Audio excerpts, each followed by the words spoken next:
الحمد لله نحمده ونستعينه ونستغفره ونعوذ به من شرور أنفسنا ومن سيئات أعمالنا من يهده الله فلا مضل له ومن يضلله فلا هادي له أشهد أن لا إله إلا الله وحده لا شريك له وأشهد أن محمدا عبده ورسوله اللهم صل على سيدنا محمد وعلى آله وأصحابه أجمعين أما بعد قال تعالى في كتابه الكريم بسم الله الرحمن الرحيم والذين جاهدوا فينا لنهدينهم سبلنا.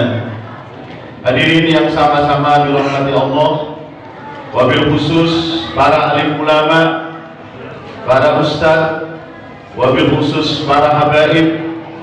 Alhamdulillah hadir di tengah kita Habib Umar bin Abdul Rahman Al-Masyhur, juga para ustaz, para ustazah, juga alhamdulillah kepada segenap jajaran pengurus takmir Masjid Al-Munawwarah yang sama-sama dirahmati Allah, juga aparatur pemerintah atau yang mewakili, juga hadirin hadirat, para santri, putra putri, para undangan, para hadirin yang sama-sama dirahmati Allah.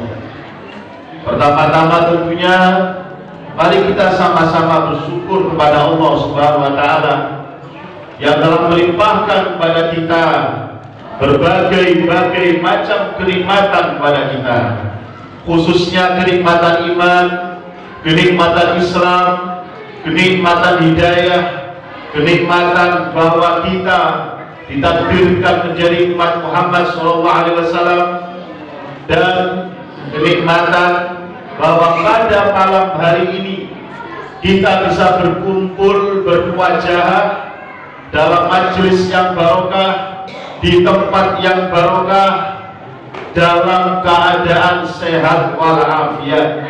Semoga semua yang hadir di sini Allah berikan limpahan kenikmatan dunia dan akhirat. Semoga bapak-bapak dan ibu yang hadir di majelis ini diberikan kelimpahan sehat walafiat, umur yang panjang, rezeki yang barokah, rezeki yang melimpah, rezeki yang melimpah ruah. Kalau rezekinya luas, dibelikan sawah, lebih luas lagi dibelikan rumah, dibelikan tanah, dan jangan lupa pergi ke Mekah dan Madinah. Amin Allahumma amin. Bapak-bapak dan ibu yang sama-sama dirahmati Allah, malam ini kita berkumpul dalam rangka memperingati Hari Maulid Nabi besar Muhammad SAW. Tadi Bapak pimpinan takmir mengatakan temanya meningkatkan kecintaan kepada baginda besar Muhammad SAW. Sebenarnya dari tadi saya dikasih tahu temanya adalah kecintaan pada baginda Nabi, mahabbah kepada baginda Nabi. Ini saya berpikir tema yang berat untuk saya pribadi, karena saya sendiri merasa masih kurang kecintaan saya kepada baginda Nabi besar Muhammad SAW.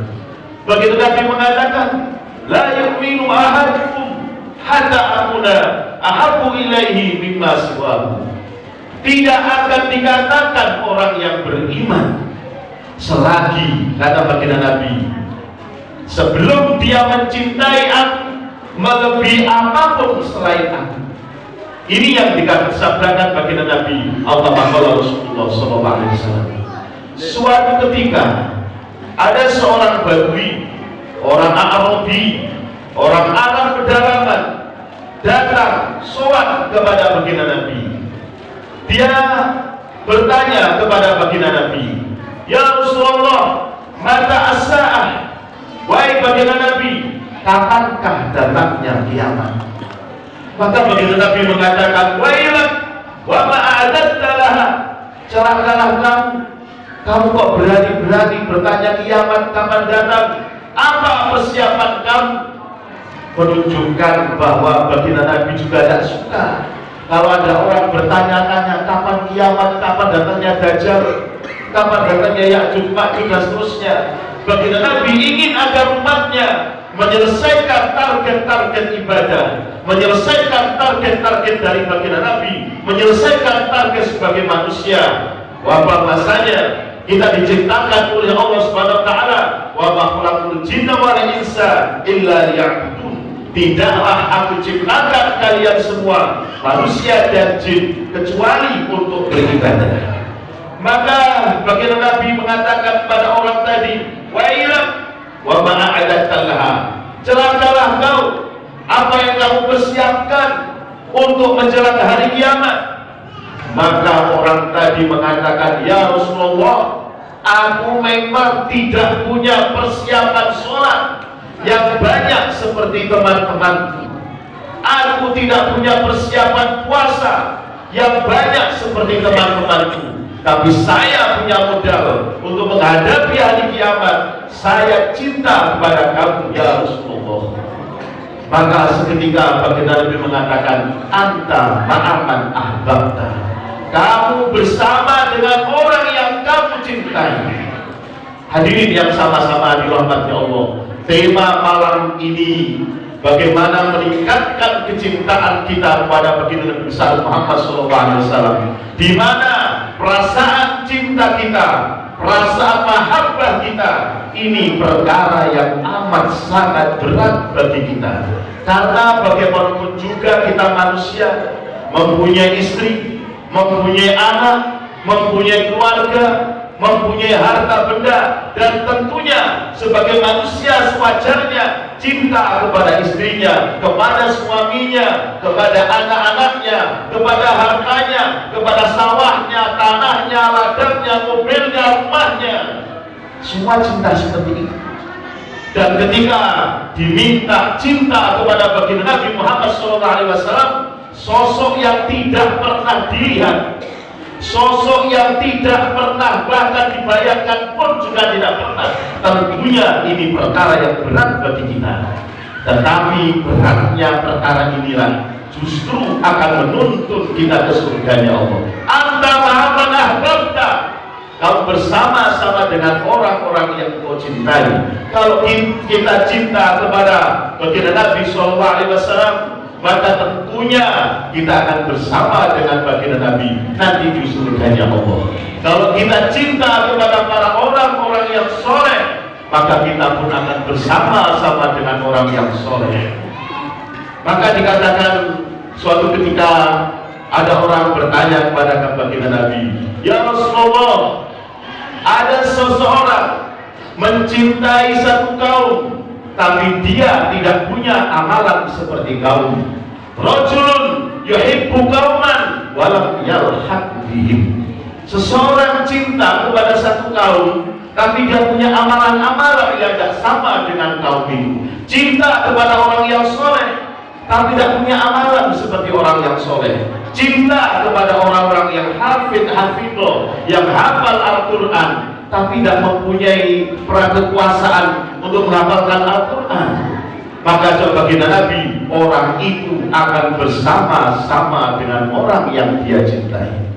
Maka kehadiran kita pada malam ini dalam rangka menyambut hari lahirnya baginda Nabi, semoga bagian daripada kecintaan kita kepada baginda Nabi besar Muhammad SAW. Semoga duduknya panjenengan di tempat ini, duduknya kita di sini, dicatat sebagai duduknya orang-orang yang mahabbah kepada baginda Nabi besar Muhammad SAW.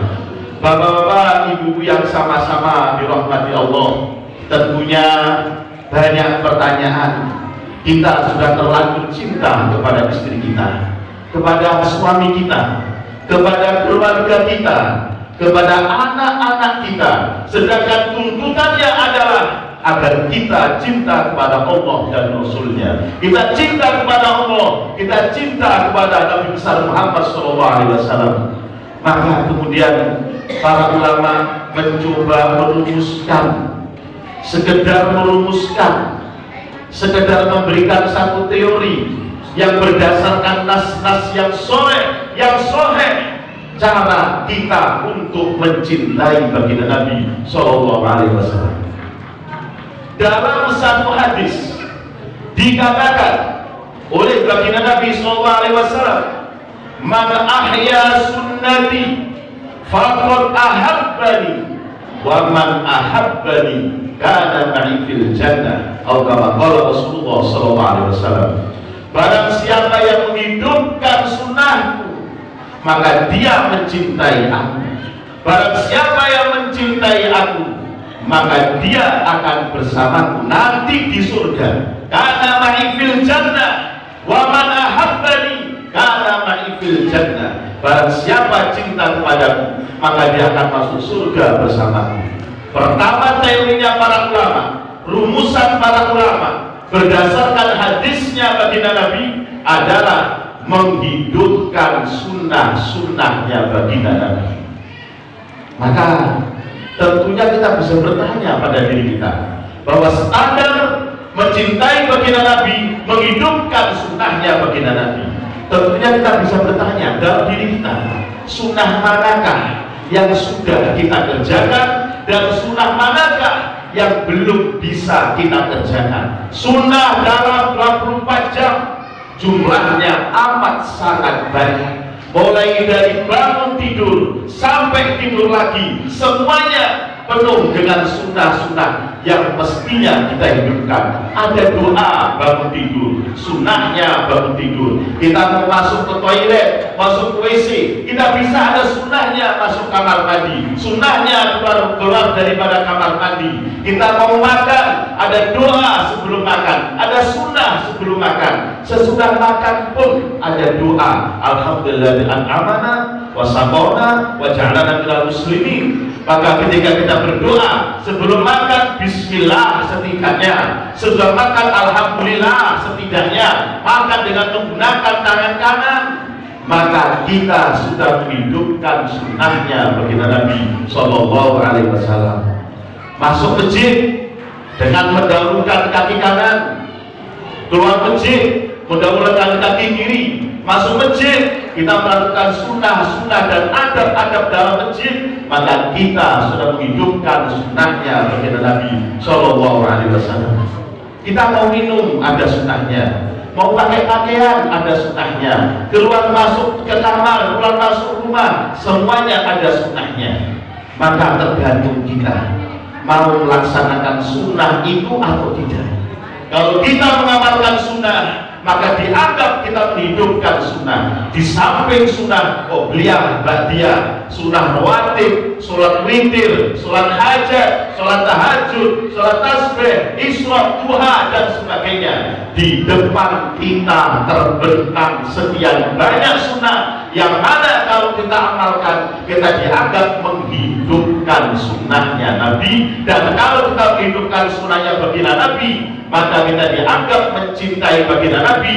Dan kalau kita mencintai baginda Nabi, karena ma'i fil jannah, maka kita insya Allah akan bersama dengan baginda Nabi di surganya Allah. Amin Allahumma. Yang kedua, para ulama teori yang kedua, agar kita cinta kepada baginda Nabi, di samping kita mengamalkan sunnah-sunnahnya, para ulama menegaskan ada sunnah yang sifatnya sirah, ada sunnah yang sifatnya surah, dan ada sunnah yang bersifat sarirah. Sunnah sirah yaitu bagaimana apa yang dulu dilakukan baginda Nabi kita lakukan. Perjuangan baginda Nabi, dakwahnya baginda Nabi, bagaimana cara baginda Nabi menyebarkan iman dan tauhid, kita tiru, kita amalkan semampu kita, maka kita dianggap mengamalkan sunnah sirah. Dan kita lihat di dalam jejak hidupnya baginda Nabi, akhlak beliau yang mulia, akhlakul karimah beliau yang mulia. Bukan hanya akhlak, tapi akhlakul karimah. Kalau ada orang berbuat baik sama kita dan kita balas dengan perbuatan baik, itu namanya akhlak, Pak. Tapi kalau ada orang berbuat jelek kepada kita, kita balas dengan kebaikan, itulah namanya akhlakul karimah. Dulu ketika di Mekah belum berhijrah, setiap pagi baginda Nabi keluar dari rumahnya memakai jubah yang putih, memakai imamah yang putih dengan minyak yang baunya harum. Beliau siap keluar dari rumahnya menyebarkan tauhid, menyebarkan keimanan. Beliau lewat di antara lorong-lorong rumah tetangganya. Ada seorang tetangganya, Pak, yang benci kepada baginda Nabi. Begitu bencinya, setiap kali baginda Nabi keluar dari rumahnya dan lewat di lorongnya, orang tadi akan melempari baginda Nabi dengan kotoran-kotoran onta, kotoran kambing, dan semua kotoran yang ada. Sehingga kadang-kadang baginda Nabi pakai jubah, pakai imamah, pulang-pulang badannya penuh dengan kotoran. Jubahnya yang putih jadi kotor, imamahnya yang putih jadi kotor, penuh dengan kotoran hewan. Dilempar oleh tetangganya namanya Fulan bin Fulan. Besoknya baginda Nabi lewat, tetap dilempari kotoran. Besoknya tetap dilempari kotoran. Hari yang keempat Nabi lewat di samping rumahnya, tidak ada satupun orang yang melempari kotoran. Nabi bertanya kepada para sahabat, wahai sahabat, hari kemarin sudah 3 hari aku dilempari kotoran, tapi hari ini aku tidak ada yang melempari kotoran. Kemana Fulan bin Fulan ini? Maka dijawab oleh sahabat, wahai baginda Nabi, Fulan bin Fulan sakit mulai tadi malam. Masya Allah, mari kita lihat ke rumahnya.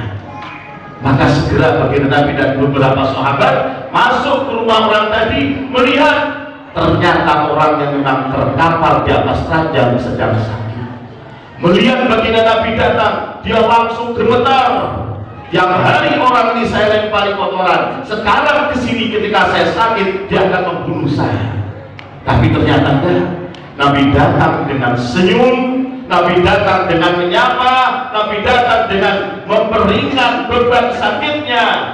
Maka seketika dia mengatakan, ya Muhammad, asyhadu an la ilaha illallah wa annaka rasulullah sallallahu alaihi wasallam. Inilah akhlakul karimah dari baginda Nabi. Hadirin yang sama-sama dirahmati Allah, ada lagi sunnah surah, sunnah yang sifatnya menggambarkan apa yang dulu dikenakan oleh baginda Nabi. Kenapa kita mesti mencintai minyak wangi? Karena Nabi dulu selalu memakai minyak wangi. Kenapa kita itu selalu bersiwak ketika akan sholat? Karena Nabi mencintai siwak. Kenapa kita memakai jubah kalau mau sholat Jumat? Karena Nabi suka memakai jubah. Kenapa kita memakai baju yang putih ketika akan ibadah? Karena Nabi suka baju yang putih. Maka sunnah surah inilah yang kita lakukan agar supaya Allah memberikan kecintaan kita kepada baginda Nabi Sallallahu Alaihi Wasallam. Hadirin yang sama-sama dirahmati Allah. Yang kedua, para ulama memberikan rumusan teori untuk supaya terbersih kecintaan kita pada baginda Nabi di dalam hati kita. Maka kita bayangkan sirah-sirah dan apa jejak baginda Nabi ketika dia masih hidup. Salah satu contohnya adalah keyakinan kita akan kebenaran ucapan Muhammadun basyarun wa laisa kal basyar bal huwa yaqutatun wan nas kal hajar. Muhammadun basyarun wa laisa kal basyar bal huwa yaqutatun wan nas kal hajar. Muhammad seorang manusia, tapi bukan manusia biasa. Diibaratkan Muhammad adalah yaqutatun, batu yang mahal, batu zamrud, batu delima, batu intan yang sangat mahal harganya. Dan kita manusia ini seperti batu-batu biasa. Kalau Anda punya batu delima mungkin seujung kuku, harganya bisa miliaran. Tapi kalau Anda punya batu biasa 10 ton mungkin nggak sampai 10 juta. Maksudnya bagaimana? Agar perkara ini kita renungkan betapa mahalnya seorang baginda Nabi, betapa istimewanya seorang baginda Nabi, betapa mulianya seorang baginda Nabi. maka tidak ada alasan bagi kita untuk tidak mencintai baginda Nabi SAW. Manusia yang secara fisik basyarun lakal basyar bal huwa yaqutatun wan nasu kal hajar. Manusia yang secara fisik bukan seperti manusia biasa, bal huwa yaqutatun, bahwa dia adalah seperti batu mulia yang mahal harganya, wan nasu kayak kita ini kal hajar seperti batu biasa. Hadirin yang sama-sama dirahmati Allah, inilah salah satu daripada gambaran bagaimana wajahnya baginda Nabi SAW. Oleh karena itu, bagi anak-anak yang mungkin pernah belajar dalam hadis, pernah belajar membuka kitab hadis, pernah belajar buku pusita, pasti akan mengetahui bahwa tidak ada satupun sahabat yang mampu mendeskripsikan bagaimana wajahnya baginda Nabi. Tidak ada satupun sahabat yang bisa memberikan gambaran bagaimana wajahnya baginda Nabi, bagaimana bentuknya baginda Nabi. Tidak ada satupun, kecuali dari sahabat-sahabat yang ketika baginda Nabi hidup, beliau ini masih kecil-kecil, seperti Sayyidina Ibn Abbas, Sayyidina Abdullah bin Zubair, Sayyidina Abdullah bin Umar, Abdullah bin Amr, dan sebagainya. Mereka anak orang-orang yang masih balita ketika baginda Nabi masih hidup. Dia bisa memandang wajahnya baginda Nabi, wajah yang terang benderang, wajah yang penuh dengan nur, wajah yang luar biasa terang benderangnya. Siapapun yang memandangnya akan timbul rasa mahabbah di dalam hati. Tetapi dari para sahabat-sahabat yang sudah tua ketika Nabi hidup, mereka tidak akan mampu untuk mendeskripsikan bagaimana wajahnya baginda Nabi. Oleh karena mereka tidak punya kemampuan untuk memandang langsung pada wajahnya baginda Nabi SAW. Di dalam kitab Zadul Ma'ad, Ibnu Qayyim menerangkan bahwa ketika para sahabat di depan baginda Nabi, maka mereka akan tundukkan mukanya, tundukkan pandangannya, mereka akan tenang, akan anteng. Bahkan saking tenangnya sahabat di depan baginda Nabi, seumpama di atas imamah mereka bertengger seekor burung, maka burung tadi tidak akan lari, bahkan mungkin bisa bertelur di atas kepalanya para sahabat. Saking tenangnya, saking khusyuknya, saking antengnya sahabat di depan baginda Nabi SAW. Maka makhluk seperti inilah yang kita cintai, makhluk seperti inilah yang mestinya kita sayang, kita cintai. Hadirin yang sama-sama dirahmati Allah. Bahkan suatu ketika Sayyidah Aisyah memberikan sedikit keterangan kepada para tabi'in, tapi bertanya, wahai Sayyidah Aisyah, bagaimanakah wajahnya baginda Nabi yang sebenar-benarnya? Maka Sayyidah Aisyah mengatakan, aku tidak mampu mengatakan bagaimana wajahnya Nabi, tapi kalian aku berikan gambaran satu saja. Suatu ketika rumah saya gelap. Ketika itu saya sedang menjahit pakai jarum. Jarum saya terjatuh, lampunya gelap, saya bingung cari jarum. Tiba-tiba baginda Nabi masuk rumah, assalamualaikum. Seketika wajahnya Nabi mampu menerangi seluruh ruangan yang ada, mampu menerangi seluruh rumah yang ada. Dan malam hari Sayyidah Aisyah mampu kembali mencari jarumnya karena wajahnya, sinar wajahnya baginda Nabi SAW.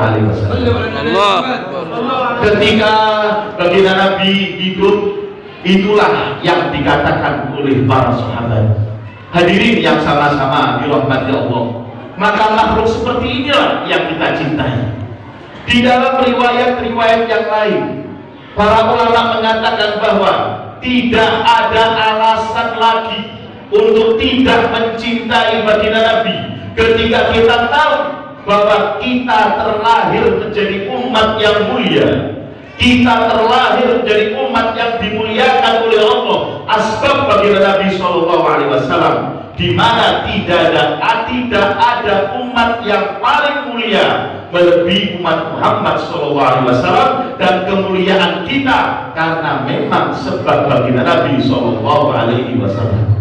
Hadirin yang sama-sama dirahmati Allah, suatu ketika baginda Nabi Musa alaihissalam dalam kisah Israiliyah, beliau melihat di dalam catatan-catatan suhuf Musa. Beliau melihat ada catatan bahwa nanti akhir zaman ada satu umat yang umatnya ini amat sangat istimewa, di mana amalan-amalannya dilipat gandakan oleh Allah sampai 10 kali lipat ganda. Bahkan ada satu bulan, di bulan Ramadan, umat ini satu malam kalau beramal sama dengan amalan 1000 bulan. Maka baginda Nabi Musa seketika meminta kepada Allah, ya Allah, jadikan saya sebagai umat ini. Ya Allah, jadikan saya sebagai umat akhir zaman ini. Maka Allah turunkan wahyu.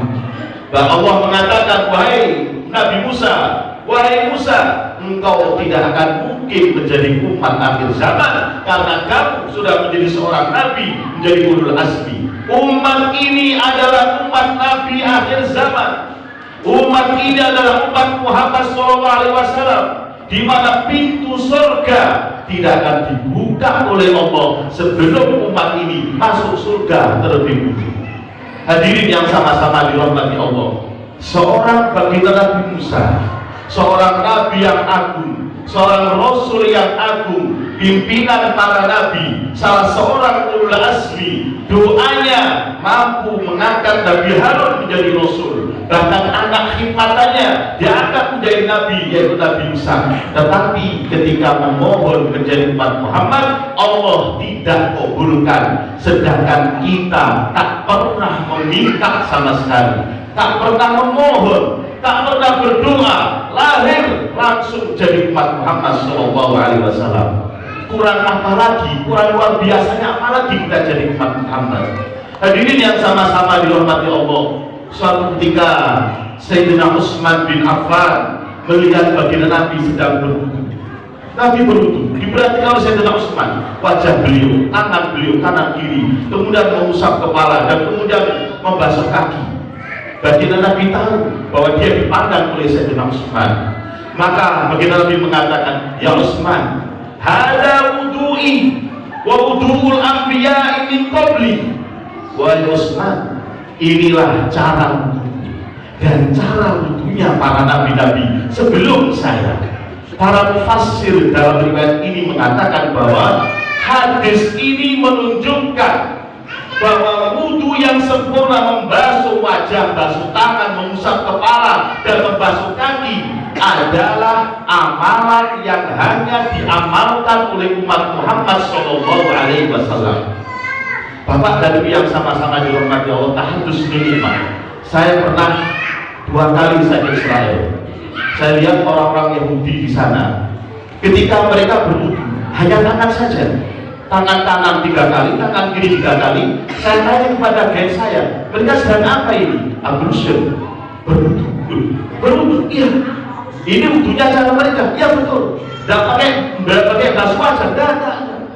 Hanya basuh tangan 3 kali, tangan kanan 3 kali, tangan kiri 3 kali, bahkan tidak sampai sini, hanya sini saja.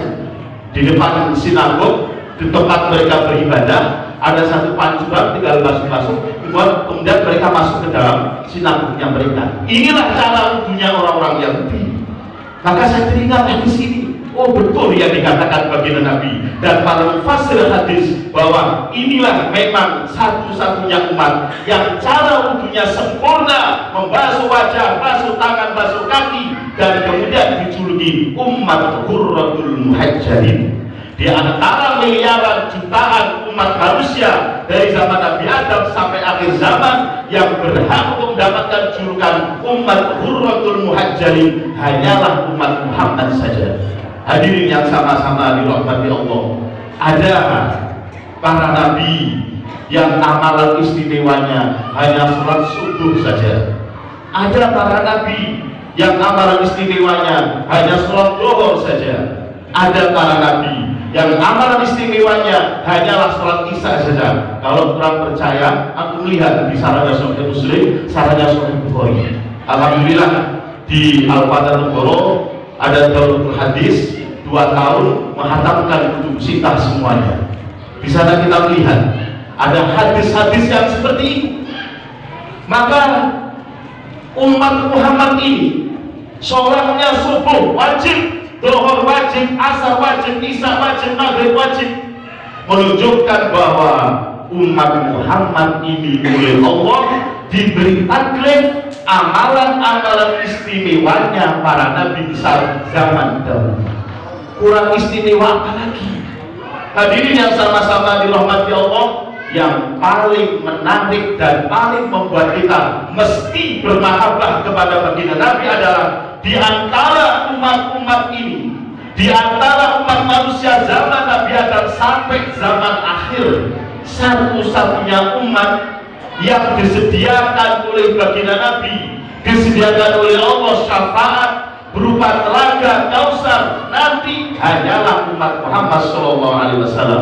Beliau mengatakan, ana faradtukum alal haud, ana faradtukum alal haud, ana faradtukum alal haud. Aku tunggu kamu nanti, aku istighfari kamu nanti di telaga Kausar, di mana satu telaga yang airnya lebih manis daripada madu, lebih jernih, lebih indah, lebih dingin daripada es. Dan kemudian jumlah cangkir-cangkirnya kalau jumis sama, jumlah cangkir-cangkirnya melebihi jumlah bintang-bintang di langit. Ana faradtukum alal haud. Baginda Nabi menunggu kita di telaga untuk disiapkan kita mendapatkan ikram dari baginda Nabi berupa bisa minum dari telaga Kausar sesudah kita jadi mahsyar yang sekian panjang tahunnya dan sekian panas dalam riwayat-riwayat yang ada.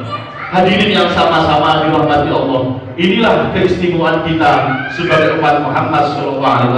Bahkan umat terdahulu hanya para nabinya saja yang berhak untuk menyandang gelar Islam. Ana awalul muslimin, kata baginda Nabi Ibrahim. Saya awal orang yang Islam, kata baginda Nabi Ibrahim. Tetapi umatnya tidak boleh bergelar Islam. Umatnya bergelar umatnya baginda Nabi Ibrahim alaihissalam. Baginda Nabi Musa juga menyebarkan iman, menyebarkan Islam, tetapi umatnya tidak boleh bergelar umat Islam, disebut dengan umat Yahudi.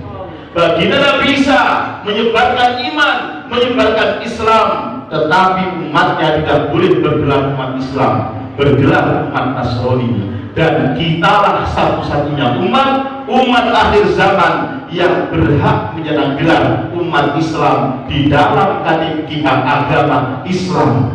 Sepertinya memang bukan kebanggaan, tapi sebenarnya inilah yang diidam-idamkan oleh umat-umat zaman ini. Hadirin yang sama-sama dirahmati Allah, maka hal yang seperti inilah yang membuat kemudian kecintaan kita kepada baginda Nabi akan semakin bertambah dan bertambah. Belum lagi kalau kemudian kita melihat bagaimana akhlakul karimahnya baginda Nabi, bagaimana sirahnya baginda Nabi. Di samping yang telah saya katakan tadi, suatu ketika seorang tabi'in Hisham bin Urwah bin Zubair bertanya kepada Sayyidah Aisyah, wahai Sayyidah Aisyah, tolong berikanlah kepada kami satu gambaran sedikit saja tentang akhlaknya baginda Nabi. Maka Sayyidah Aisyah mengatakan, wahai Urwah bin Zubair, saya kasih tahu satu saja akhlaknya baginda Nabi, bahwasanya beliau kalau di rumah seringkali ikut saya memasak roti, seringkali menyembelih kambing, seringkali kemudian beliau memasak, seringkali memasak roti, memanggang roti. Seorang nabi yang agung, seorang pimpinan yang agung, seorang komandan perang yang agung, ketika di dapur dia membantu istrinya memasak roti, memasak makanan dan lain sebagainya. Bahkan seringkali ketika baginda Nabi datang dari perkara-perkara yang sifatnya dakwah, baginda Nabi datang ke rumah, mengetuk pintu, assalamualaikum, tidak dibuka oleh Sayyidah Aisyah, maka beliau pun tidur di depan pintu pada malam yang amat sangat dingin. Inilah salah satu akhlakul karimah dari baginda Nabi SAW. Kita bayangkan, tidak ada manusia yang seperti itu. Kita bayangkan, tidak ada siapa manusia yang punya akhlak yang seperti itu, mempunyai keistimewaan yang seperti itu, mempunyai kemuliaan yang seperti itu. belum lagi mukjizat yang tak terhitung, belum lagi maziah yang tak terhitung. Di dalam beberapa kitab diringkas oleh para ulama kehebatan seorang Nabi besar Muhammad SAW, bahwa beliau manusia, lakin lakal bashar, tapi tidak seperti manusia pada umumnya. Apa antara lain? Wa ma yakhruju minhu wal ardu yabtari, apapun yang keluar dari perut beliau maka langsung ditelan oleh bumi, dan dengan sukaria bumi akan menelan apapun yang keluar dari perutnya. Baginda Nabi SAW tidak seperti kita membutuhkan sapitek dan sebagainya. Baginda Nabi makhluk yang suci, disucikan oleh Allah. Ketika beliau naik kendaraan, maka Allah memberikan kecepatan kendaraan tadi, tapi tidak tergesa-gesa. Wama, kalau dikatakan di dalam nasnya, apapun yang dikendarai oleh baginda Nabi akan memberikan kecepatan, tapi bukan kecepatan yang berlari. Hadirin yang sama-sama dirahmati Allah, setelah terlalu banyak gambaran-gambaran maziah-maziah yang Allah berikan kepada baginda Nabi, hadirin yang sama-sama dirahmati Allah, inilah perkara-perkara yang memberikan kita mesti mencintai baginda Nabi SAW. Tahadus binikmah, saya pernah pergi ke India Selatan, ke provinsi namanya provinsi Kerala. Di sana ada satu kabupaten namanya Bunani. Di sana ada masjid, nama masjid Siroman.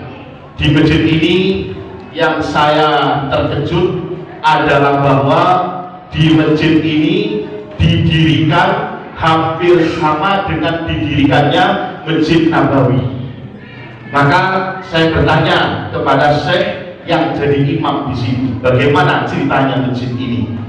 Dikatakan bahwa dulu di India ada seorang raja, namanya Raja Siroman. Raja ini suatu malam dia melihat di sebelah barat ada bulan terbelah menjadi dua. Bulan terbelah jadi dua. Maka dia melihat, rakyatnya pun melihat, pejabat-pejabatnya pun melihat, semuanya melihat bahwa malam itu bulan purnama terbelah menjadi dua. Seketika sang raja diberitahu oleh penasihatnya, wahai tuan raja, saat ini di daerah barat ada nabi yang baru muncul di daerah bagian barat, di tempat mana bulan terbelah menjadi dua. Maka raja jadi penasaran dan kemudian berjalan dengan beberapa menterinya menuju ke arah Mekah, ke arah barat, dan sampai berjumpa dengan baginda Nabi SAW, dan kemudian masuk Islam di depan baginda Nabi, dan kemudian dia pulang ke negaranya, dan sampai di negaranya dia mendirikan masjid yang sampai sekarang masjidnya ada. Cerita ini kalau kita lihat di kitab Tarikh At-Tabari, Ibnu Asir dan sebagainya, dan akan kita jumpai. Tapi kalau kita ke sana, ke India, ke daerah India Selatan, ke masjid tadi, ada satu nuskhoh dalam bahasa Arab yang besar cerita tentang kehebatan baginda Nabi SAW. Maka beruntunglah kita menjadi umat Muhammad yang mencintai baginda Nabi SAW. Maka beruntunglah kita menjadi umat Muhammad yang menghormati nabinya dengan mencintai baginda nabinya. Salah satu wujud kecintaan kita adalah kita merayakan hari lahirnya baginda Nabi besar Muhammad SAW. Semoga duduknya bapak dan ibu pada malam ini di masjid ini dicatat sebagai duduknya orang-orang yang mencintai para nabi, mencintai rasulnya, duduknya orang-orang yang bermahabbah kepada baginda Nabi SAW, duduknya orang-orang yang nanti akan bersama dengan baginda Nabi SAW. Hadirin yang sama-sama dirahmati Allah, ini ada Habib besar, Habib Umar Al-Masyhur, kita minta beliau berdoa. Beliau hanya Rasulullah, keturunan baginda Nabi. Malam ini beliau hadir, alhamdulillah barokah mungkin bagi kita di sini. Aku qauli hada, ihdinas siratal mustaqim. Apabila ada kurang-kurangnya saya mohon maaf, apabila ada kelebihan semoga jadi asbab fadilah insyaallah. Assalamualaikum warahmatullahi wabarakatuh.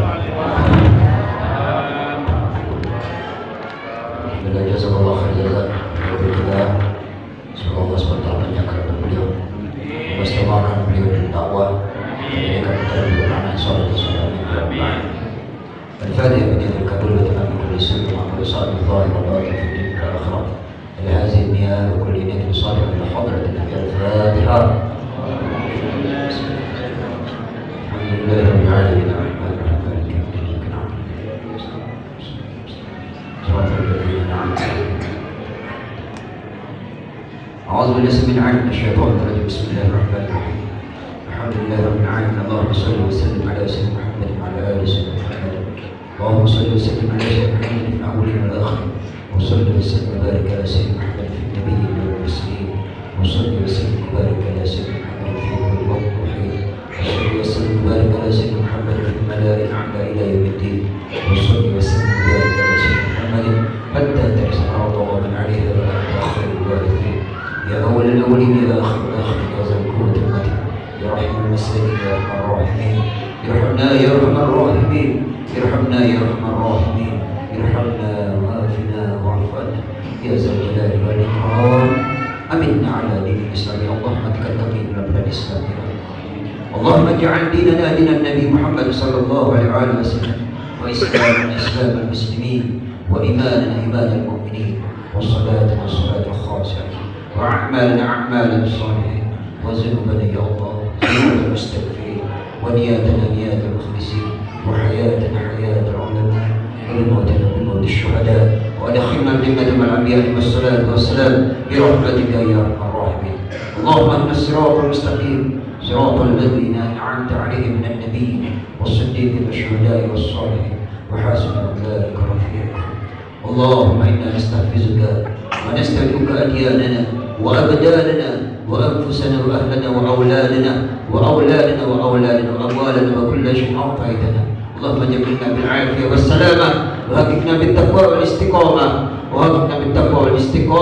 وأعذنا من موجبات الندامة إنك السميع الدعاء. ربنا هب لنا من أزواجنا وذرياتنا قرة أعين واجعلنا للمتقين إماما. ربنا هب لنا من الصالحين. اللهم اجعل جمع هذا جمع مرحوما وتفرقنا من بعده تفرقا مباركا معصوما. ربنا آتنا في الدنيا حسنة وفي الآخرة حسنة وقنا عذاب النار. وصلى الله على سيدنا محمد وعلى آله وصحبه أجمعين. سبحان ربك رب العزة عما يصفون وسلام على المرسلين والحمد لله رب العالمين. تقبل الله منكم ومنا ومنكم. تقبل يا كريم.